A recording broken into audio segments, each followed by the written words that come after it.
The fluorescent lights in courtroom 7 of the Toronto Family Court building hummed the way they always do in places where lives get decided, a low, indifferent buzz that nobody notices until the silence becomes unbearable. I had been sitting at the respondent's table for 19 minutes, and my wife's lawyer hadn't stopped looking at my jacket since I walked in. It was a gray fleece from Canadian Tire. $17.49 on clearance. I still had the receipt in my truck. Your Honor, the lawyer said, and his voice had that particular quality that expensive lawyers develop after years of being paid to perform competence. I'd like to enter into evidence Exhibit 11. My client's husband has been employed at Stonebridge Mechanical on Dundas West for the past 2.5 years, earning approximately $31,000 annually before tax. He paused just long enough to let that number settle over the courtroom like dust. My client, Catherine, currently holds a senior director position at Meridian Wealth Partners and earns $122,000 per year. Their daughter, Sophie, is enrolled at Lakeview Day Academy in Etobicoke. Annual fees, $34,000. Mr. Kowalski's entire income would not cover that tuition. My name isn't Kowalski. That was my first thought. Not panic. Not anger. Just a small, quiet correction that only I could hear. My name is Calvin Ostrowski. Most people call me Cal. I let him keep talking. We are asking for something entirely reasonable, the lawyer continued. His name was Jeffrey Hartfield, senior partner at Hartfield & Blaine. I had looked him up. $480 an hour. Primary residence with my client, limited weekend access for Mr. Ostrowski, and child support calculated at the standard provincial guideline rate, which given his declared income would be approximately $390 per month. Someone behind me exhaled what might have been a laugh. I didn't turn around. I already knew it was my wife's mother, Sandra, who had been telling anyone who would listen for 3 years that her daughter had wasted the best part of her life on a man who worked with his hands. Judge Adrienne Foss looked up from her papers. 60-something, silver hair cut short and precise, with reading glasses she wore low on her nose and the kind of patience that comes from having watched too many people perform in her courtroom for too many years. Mr. Ostrowski. She looked at me. You've been very quiet this morning. My lawyer, a young articling student named Priya from Legal Aid Ontario, 3 months out of OSCED, earnest in a way that reminded me of a golden retriever, shifted slightly in her seat. Yes, Your Honor. Do you have anything to say to opposing counsel's characterization of your financial circumstances? I glanced at Priya. She gave me the smallest nod. We had discussed this. No, Your Honor. Not at this time. Hartfield actually smiled. Not even bothering to hide it. Your Honor, I think the respondent's silence is itself instructive. Mr. Hartfield. Judge Foss's voice was the same temperature as the January air outside. I didn't ask for your interpretation. I asked Mr. Ostrowski a question, and he answered it. Hartfield had the grace to look mildly embarrassed. Judge Foss shuffled a page. Before we proceed, I want to confirm some biographical details for the record. She looked at me over her glasses. Mr. Ostrowski, please state your full legal name and current occupation for the transcript. I took one breath. This was the moment I had been waiting for since February. Calvin Marsh Ostrowski, I said. Currently employed as a diagnostic technician at Stonebridge Mechanical. Judge Foss's pen stopped moving. She looked up at me very slowly, and I watched something pass across her face, a recognition, careful and controlled, the kind of expression you develop when you have spent a career learning not to show surprise in front of witnesses. I'm sorry, she said. Her voice had changed. Could you repeat your full name, please? Calvin Marsh Ostrowski, Your Honor. She held my gaze for a long moment. Then she turned to her clerk, a young man with round glasses and a nervous habit of clicking his pen, and said something low and quiet that I couldn't hear from across the room. The clerk stood up. The chair scraped. He moved toward the side door with a speed that was almost but not quite running. Hartfield frowned. Your Honor, Is there a procedural matter we should be aware of? Judge Foss didn't answer. She was still looking at me, but the cool professionalism in her expression had given way to something that I hadn't expected to see directed at me in a very long time. Caution. Catherine leaned over to Hartfield, whispering urgently. I caught fragments. What's going on? Why did she stop? What does that mean? The side door opened. 2 people entered the courtroom. Both wore dark coats. One was a man I recognized.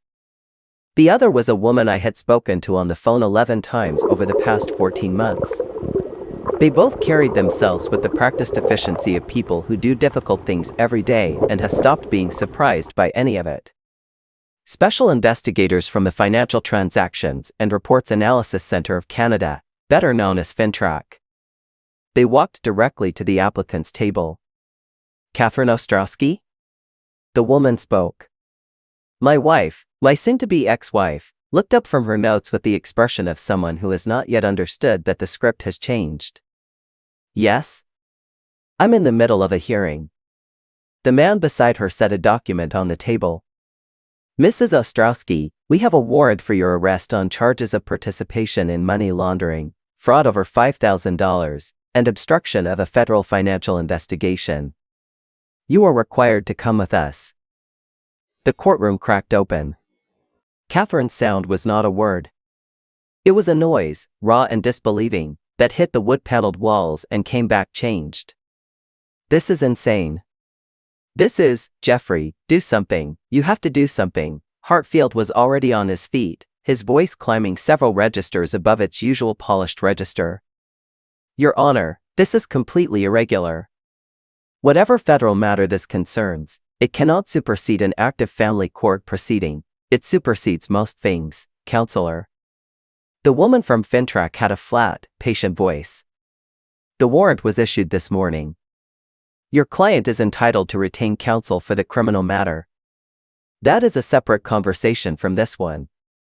The man was already moving behind Catherine. And then she looked at me. She had mascara, she always wore it for things that mattered to her, and I watched it begin to travel down her face in thin, dark lines. Calvin. My name in her mouth had never sounded quite like that before. Calvin, what did you do? What did you do? I didn't answer. I sat at that table in my $17 Canadian Tire fleece, and I watched the woman who had spent 2 years telling everyone I was going nowhere get walked out of a Toronto courtroom in handcuffs. My name is Calvin Ostrowski. I am 43 years old, and until 2.5 years ago, I was a senior forensic accountant at the Financial Intelligence Unit within FINTRAC. I held a federal security clearance. I had 17 years of experience tracking financial crime through layered corporate structures, offshore accounts, and fabricated transaction trails. I had contributed to investigations that resulted in the seizure of over $90 million in criminal proceeds and the prosecution of 4 separate organized financial crime networks operating across 3 provinces. Then I walked away from all of it. Took a job fixing cars in Etobicoke. Started living in a 1-bedroom apartment near Kipling Station that smelled like old radiators. Not because I had no choice. Because I was building something. And today, after 921 days of being the man everyone felt sorry for, the trap finally closed. Let me take you back to where this actually started. 7 years ago, I was 36 years old and better at my job than I had any right to be comfortable about. FINTRAC forensic work is slow and exacting and largely invisible. You spend months building financial timelines that lawyers then spend 5 minutes summarizing for a judge, but I was good at it. I could look at a set of corporate filings and feel, the way some people can feel weather changing, when something was wrong underneath the surface. I met Catherine at a colleague's wedding in Oakville in late autumn.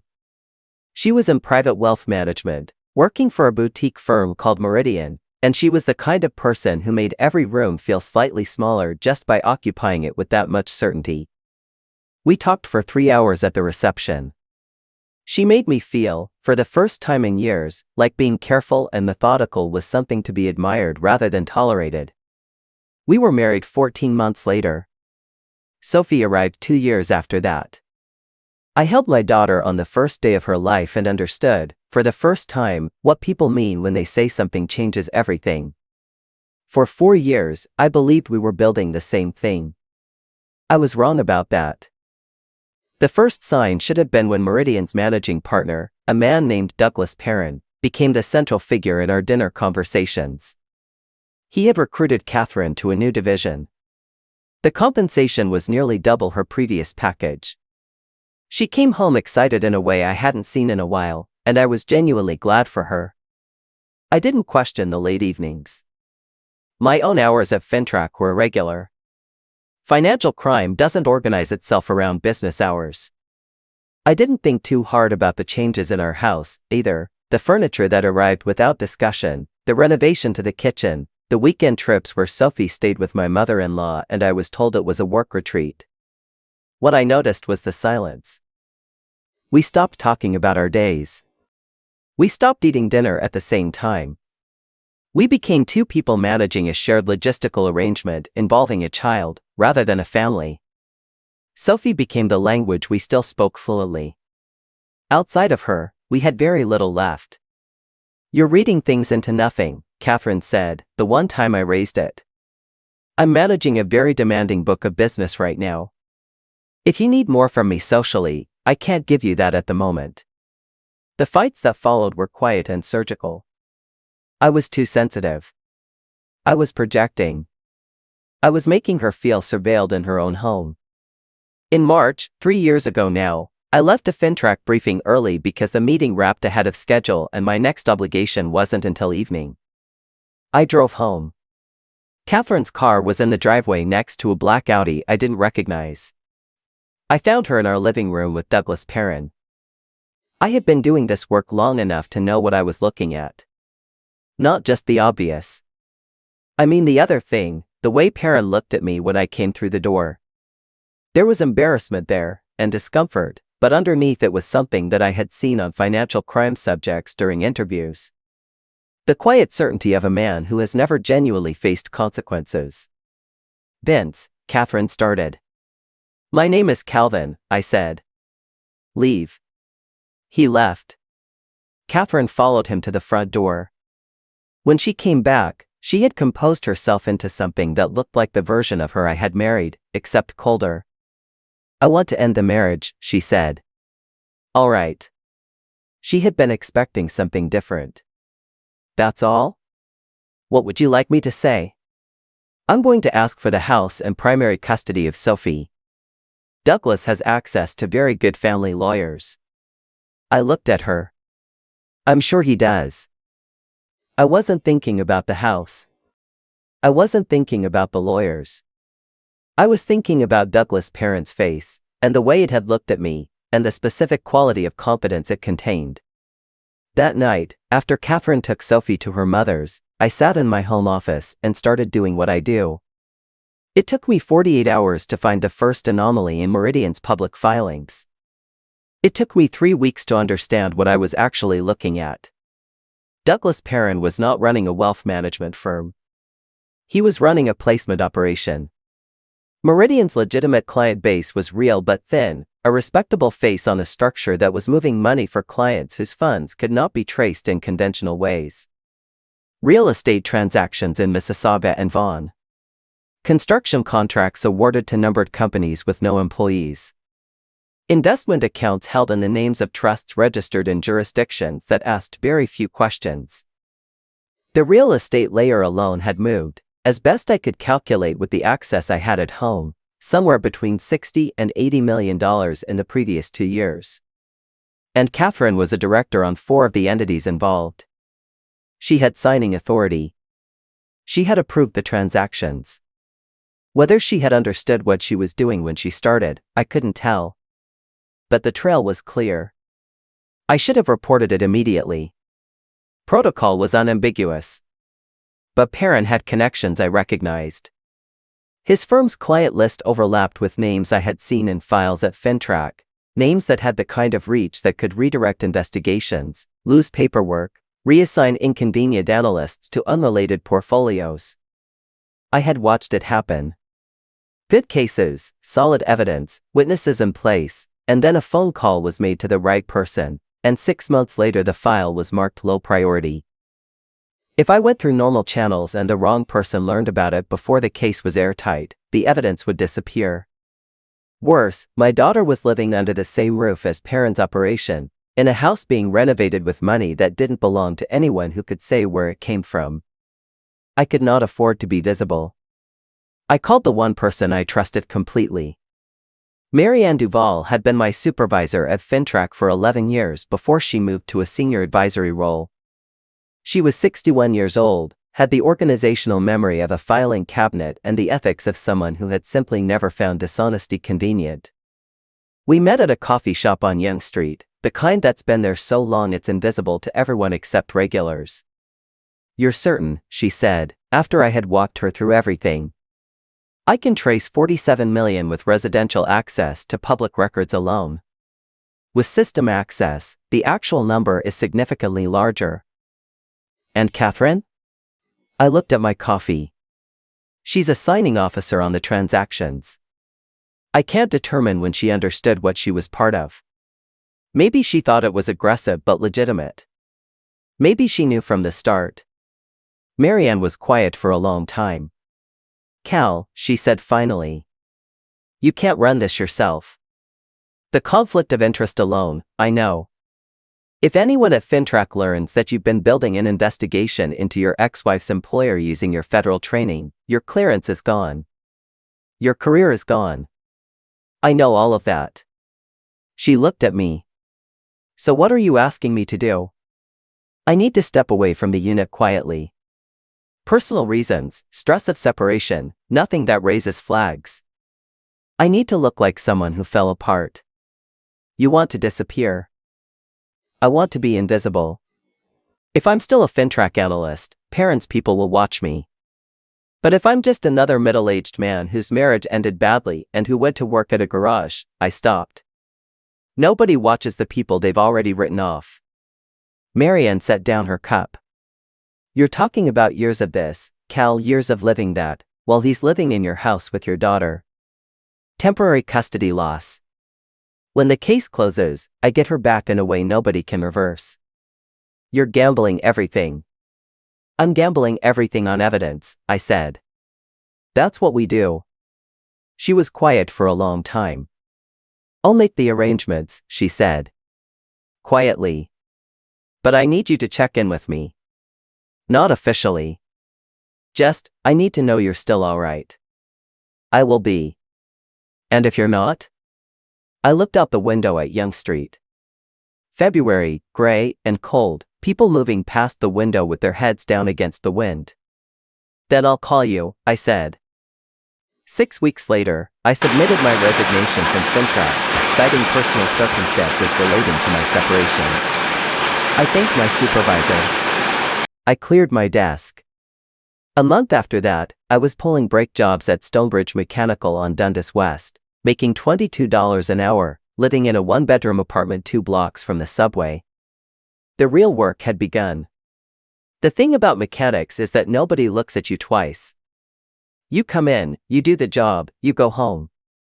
My coworkers were good people, Frank Okafor, who told the same 3 jokes in rotation but meant them sincerely, and a young man named Sam who was saving to go back to school and spent his lunch break studying. They thought I was just another person who had hit a rough patch after a separation and landed where the landing was soft enough.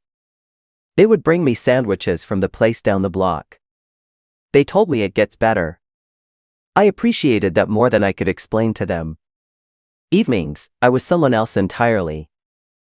I had set up a secure workspace on an encrypted drive behind a false bookshelf panel in my apartment, the kind of thing that sounds dramatic until you've worked in federal financial intelligence and know exactly what the alternative looks like.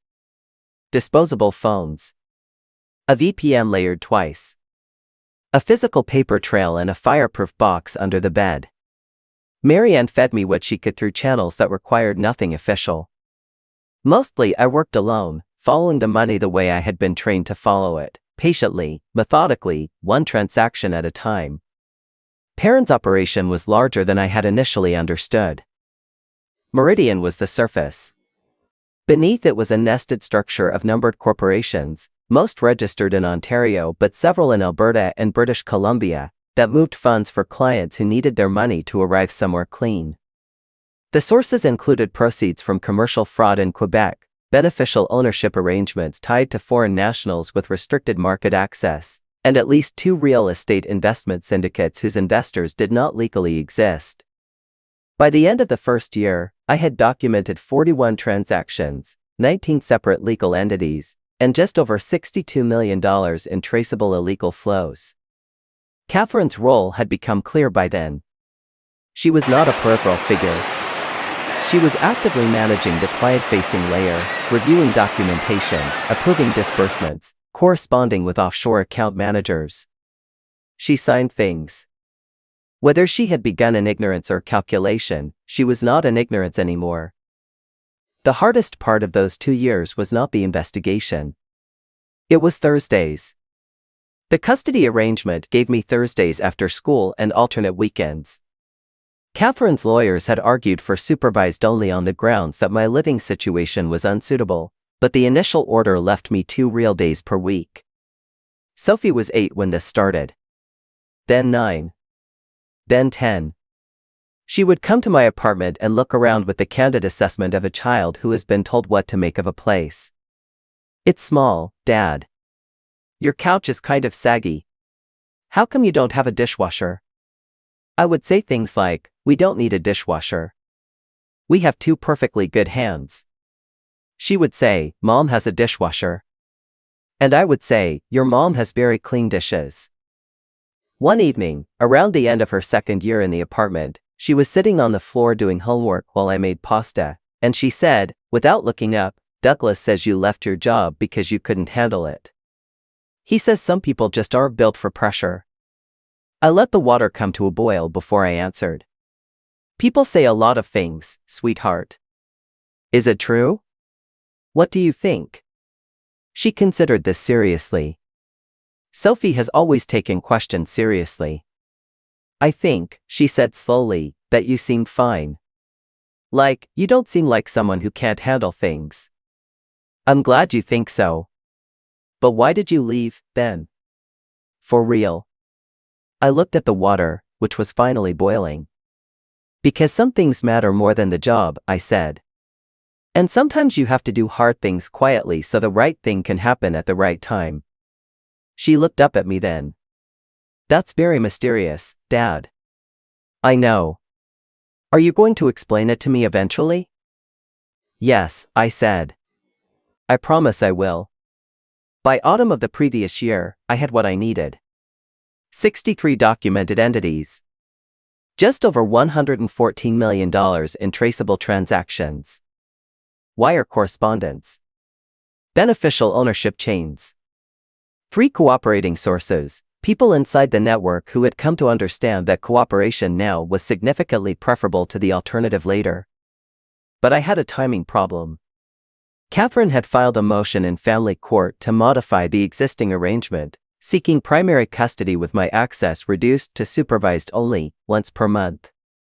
Her stated grounds were my failure to maintain appropriate housing and employment stability. Her actual reason, I was fairly certain, was that Perrin wanted fewer complications in his life, and I was the most obvious one. Priya, my legal aid articling student, called me after the motion landed. "We need to respond to this," she said.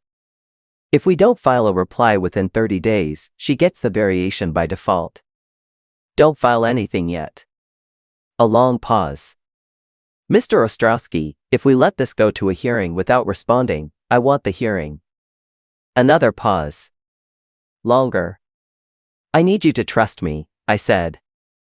"I need you to let the hearing get scheduled, let her team feel like this is going smoothly, and then I need you to do one specific thing the morning of the date."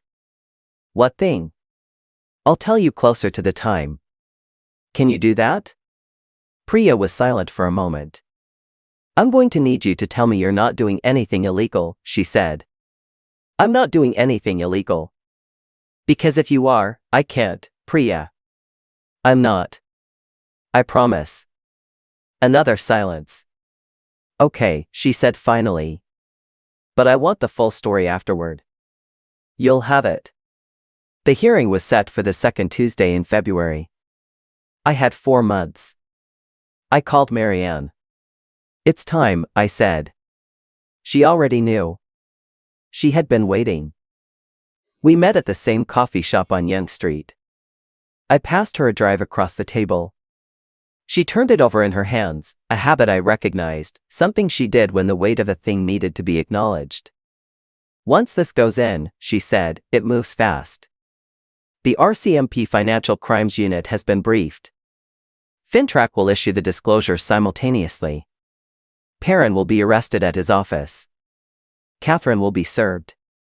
I need the service to happen in the courtroom, I said. She looked at me. That's theatrical, Cal.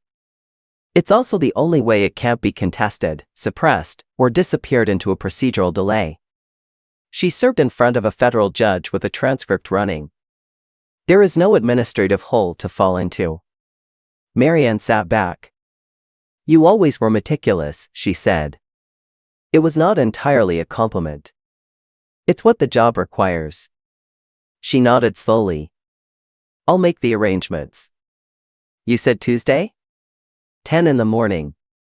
The investigators can enter at 10:20. And the judge?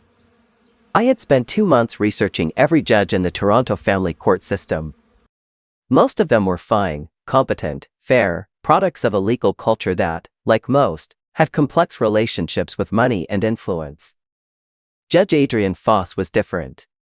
She had spent 12 years as a Crown Attorney in the Financial Crimes Division of the Ontario Ministry of the Attorney General before being appointed to the bench.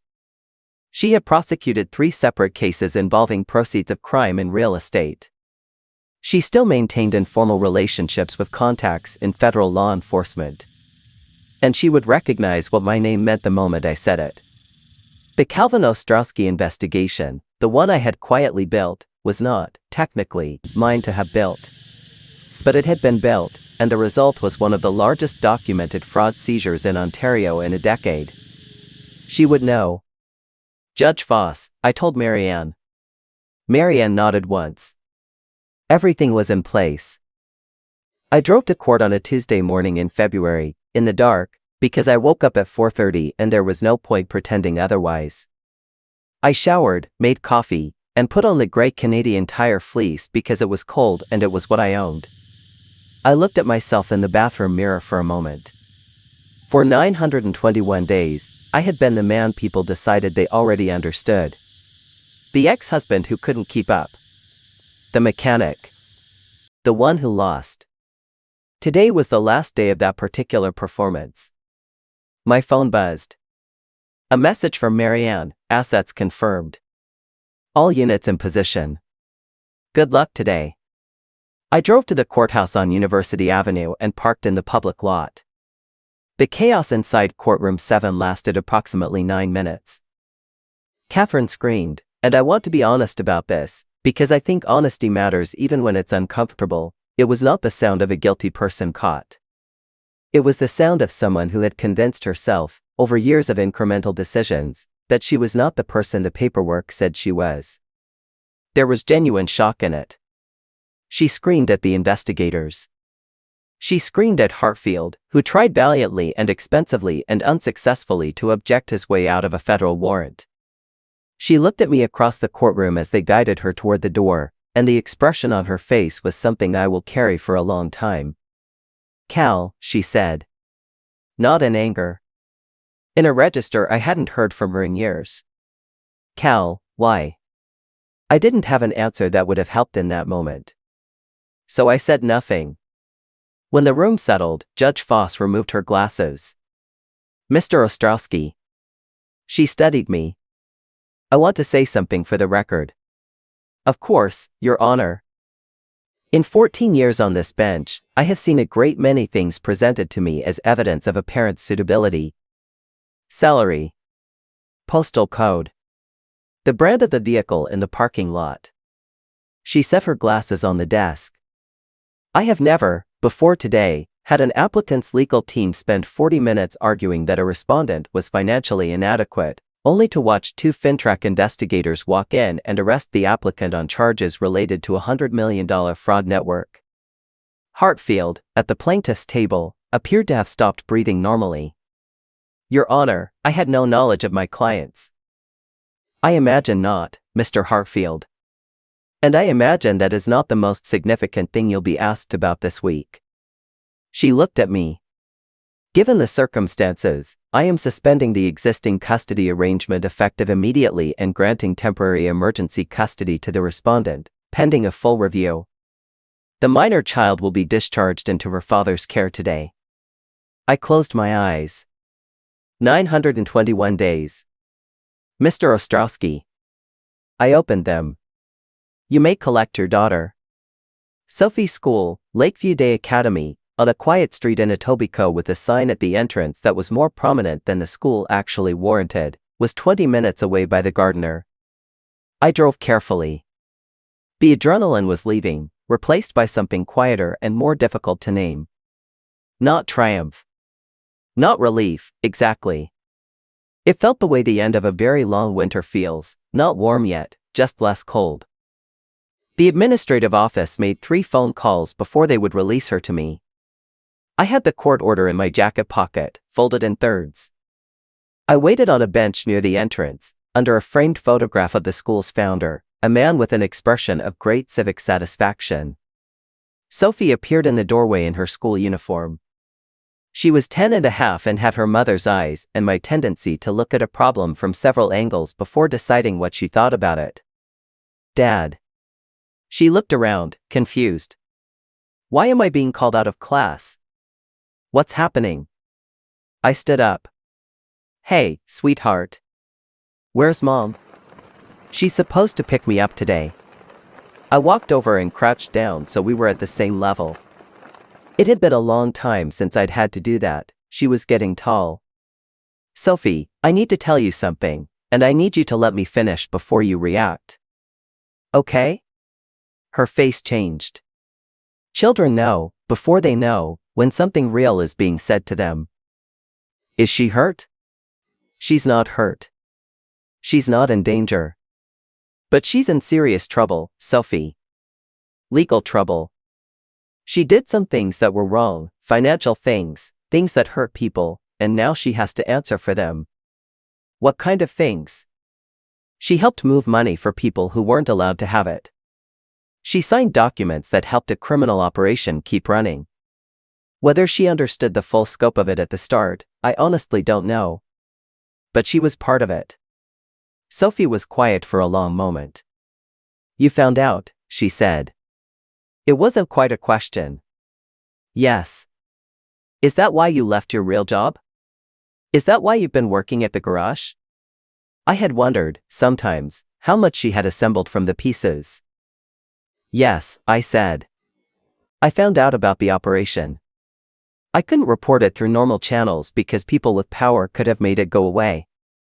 So I stepped back. I became someone nobody would look at. And I built the case where nobody could interfere with it. She was looking at me with an expression I hadn't seen on her before. For how long? She asked. 2.5 years. You've been doing all of that, fixing cars, living in that apartment, and you've been building this the whole time. Yes. She looked at the floor. I watched her processing it, the way she had always processed things, carefully, without rushing. I'm angry, she said. At me? At both of you. At Mom for doing it. And at you for not telling me. I know. I'm sorry I couldn't tell you. I needed you to be safe, and part of keeping you safe was making sure no one thought you knew anything. That's very spy movie, Dad. I know it is. I don't know how to feel. You don't have to know right now. She was quiet again. Can I see Mom? Yes. As soon as it's arranged, yes. Is she going to prison? I chose my words carefully.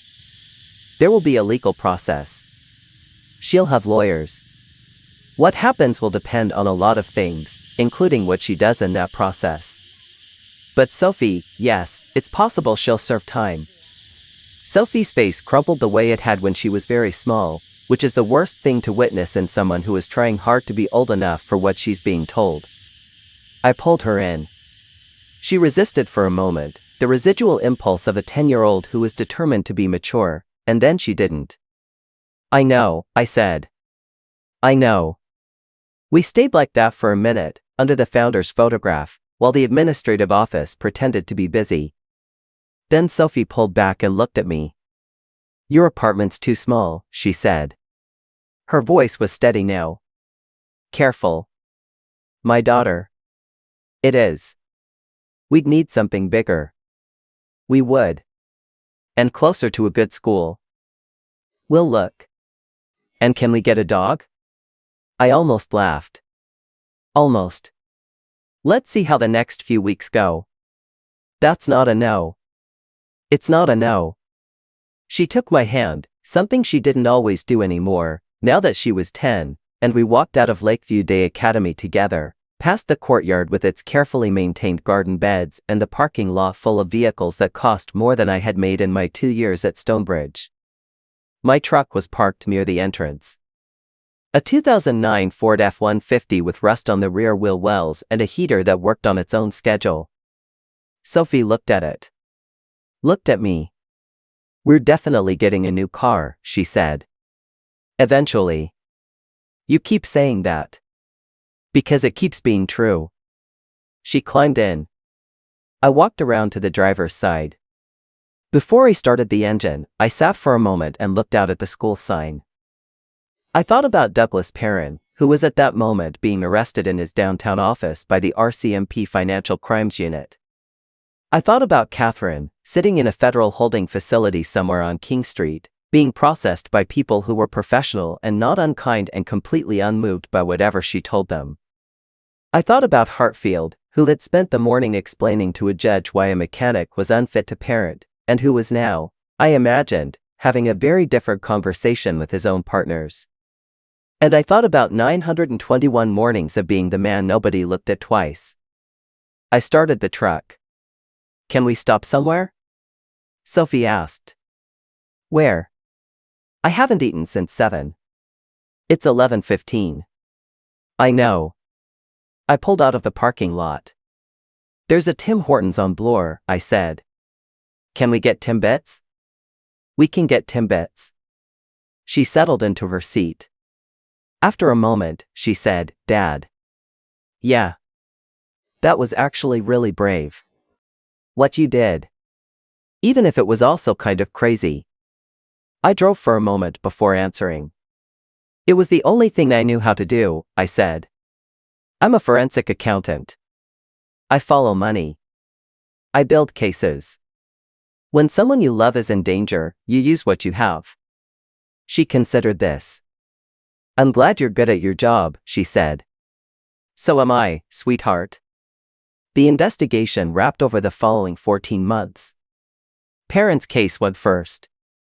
The evidence was comprehensive: $114 million in documented transactions across 63 entities, testimony from 3 cooperating witnesses, and a paper trail so precisely assembled that his legal team spent most of their time managing expectations rather than building a defense. He was convicted on 29 counts of money laundering, fraud over $5,000, and organized fraud.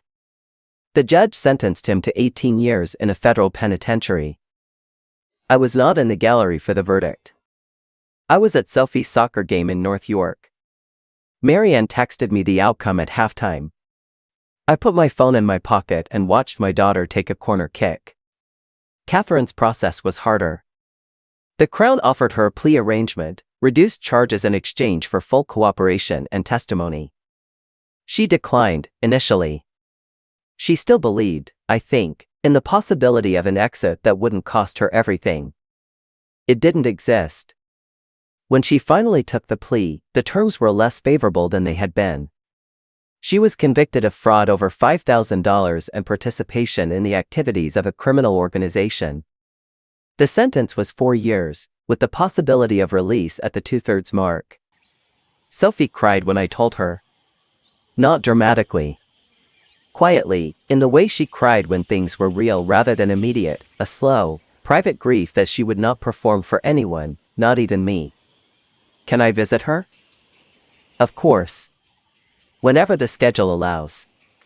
Will she be at Grand Valley? The Grand Valley Institution for Women, in Kitchener. Likely, yes. That's not too far. No, I said. It's not too far. She visited Catherine once a month, on Saturdays, and I drove her and waited in the parking lot and drove her home and did not ask what they talked about, because that was between them. I left Stonebridge Mechanical in March. Frank Okafor cried. Actually cried, in the bay, with grease on his hands, which is something I wasn't expecting and which I found genuinely moving. Best diagnostic guy I'd ever worked with, he said. Even if you're apparently some kind of federal money detective. Forensic accountant. Same difference. You ever need work, the bay is open. I shook his hand for a long time.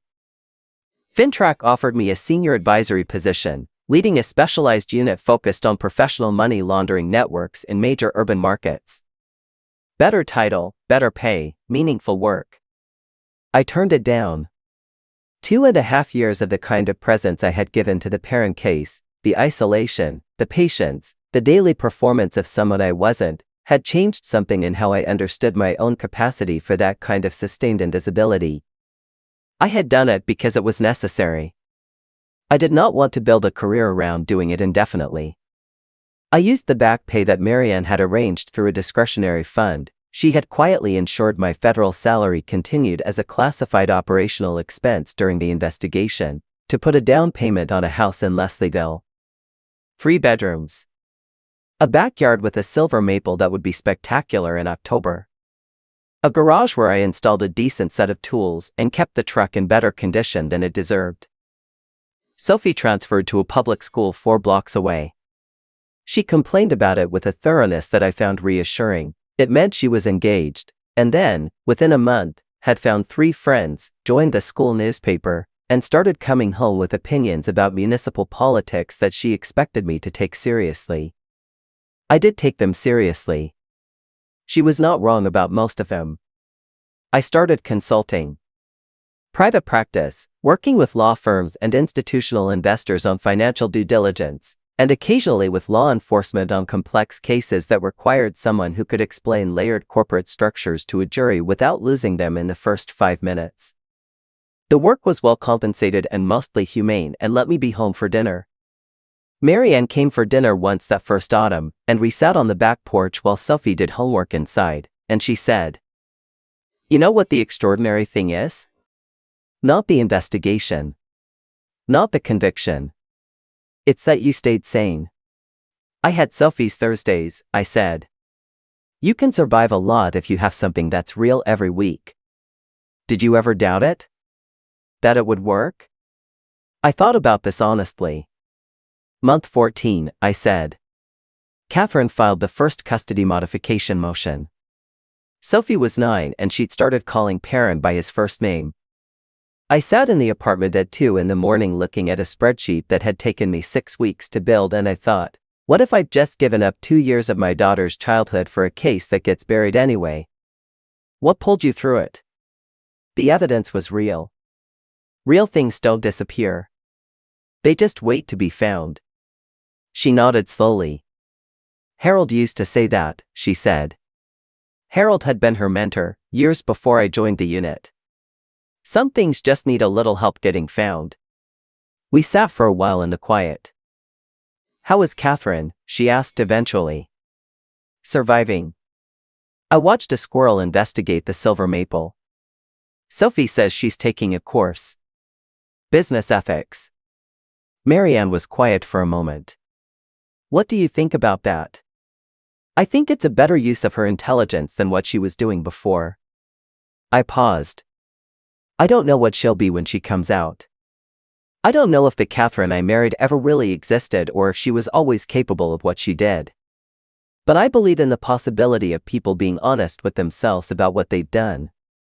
Whether she gets there, that's not mine to decide. Marianne nodded. And Sophie? How is she, really? I thought about my daughter, who was inside at that moment writing something for the school paper about the city's cycling infrastructure, and who had recently informed me that my opinion on the subject was appreciated but not current, and who had asked me, just the week before, if I had been scared during the 2.5 years. I had told her the truth, yes, often. Scared of losing her. Scared the case would evaporate. Scared I was making a catastrophic mistake. But more scared, underneath all of that, of doing nothing and calling it caution. She's resilient, I told Marianne. She's angry at both of us in ways that I think are fair and that she's still working through. But she's honest about it, which is more than most people manage. What does she say about all of it? Last week she told me that what I did was brave, but also that I should have found a way to tell her sooner. She's probably right about the second part. Marianne smiled. She sounds like you. She's considerably smarter, I said. The night Marianne left, I sat alone in the kitchen after Sophie had gone to bed and thought about what it had cost. Not the career interruption, not the apartment, not the 2.5 years of oil changes and brake jobs and being the object of other people's comfortable pity. Those things had been manageable, most days, because they had purpose. What it had cost was simpler and harder than that.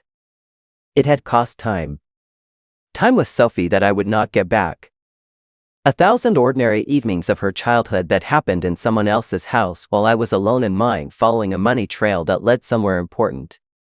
I had made the calculation that the truth mattered more than my comfort, and that my daughter deserved to grow up in a world where the evidence of what had happened was real and permanent and not quietly dissolved by people who could afford to dissolve it, and I would make the same calculation again.